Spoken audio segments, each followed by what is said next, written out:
পশ্চিমবঙ্গের জনপ্রিয় অভিনেতা রাহুল অরুণোদয় বন্দ্যোপাধ্যায় মারা গেছেন।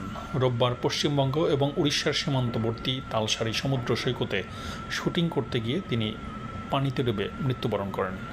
মৃত্যুর খবর প্রকাশ্যে আসতেই চলচ্চিত্র জগতে নেমে এসেছে শোকের ছায়া। জানা যায়, তালদারিতে একটি ধারাবাহিকের শুটিং করছিলেন রাহুল, আর সেই সময় পানিতে ডুবে যান তিনি।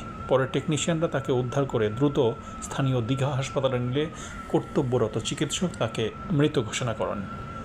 চিরদিনই তুমি যে আমার ছবির হাত ধরে খ্যাতি পান রাহুল। সেই ছবির নায়িকা প্রিয়াঙ্কা সরকারকে মন দেন তিনি এবং পরবর্তীতে বিবাহ বন্ধনেও আবদ্ধ হন। যদিও তাদের মাঝখানে বিচ্ছেদের খবর রটে যায়, কিন্তু ছেলে সহজের কথা বিবেচনায় রেখে আবার তারা একসঙ্গে থাকা শুরু করেন।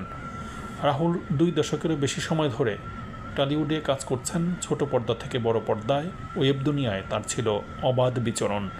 অভিনয়ের পাশাপাশি সহজ কথা নামের একটি পডকাস্ট শো সঞ্চালনা করতেন রাহুল, সেটিও বর্তমানে তুমুল জনপ্রিয়। তাকে দর্শকরা ভোলে বাবা পার করেগা ধারাবাহিকে দেখতে পাচ্ছিলেন। এই নাটকের শুটিং করতে গিয়েই তিনি মৃত্যুবরণ করেন। তার এবং শ্বেতা মিশ্রর রসায়ন দর্শকদের নজর কেড়েছিল। রাহুলকে সম্প্রতি হইচই প্ল্যাটফর্মের জনপ্রিয় সিরিজ ঠাকুরমার ঝুলিতেও দেখতে পাচ্ছিলেন দর্শকরা। সেখানে তিনি পুলিশ অফিসারের ভূমিকায় অভিনয় করেছিলেন।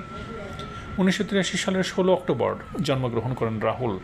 অভিনয়ের যাত্রা শুরু করেন বাবার সঙ্গে দর্শন নামের একটি নাটকের বিজয়গড় থিয়েটার দলের মাধ্যমে। এরপর থেকে তিনি 450টিরও বেশি নাটকে অভিনয় করেছেন। রাহুলের সঙ্গে ধারাবাহিকে রয়েছেন সোমাশ্রী চাকি। অভিনেতার মৃত্যুর খবর জানিয়ে তিনি বলেছেন, আজই ঘটনার মাত্র 2 ঘন্টা আগে একসঙ্গে তারা শুটিং করেছেন। তাদের কলকাতা ফেরার কথা ছিল। শুটিং সেরে তিনি চলে এসেছিলেন।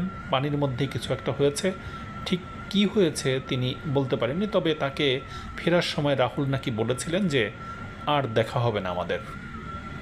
ধারাবাহিকের রাহুলের জেঠুর চরিত্রে অভিনয় করেন ভাস্কর বন্দ্যোপাধ্যায়। তিনি জানিয়েছেন, সবাই তালসারিতে শুটিং করতে গিয়েছিলেন, পানিতে ডুবে মৃত্যু হয়েছে রাহুলের। এটি খুবই মর্মান্তিক ঘটনা।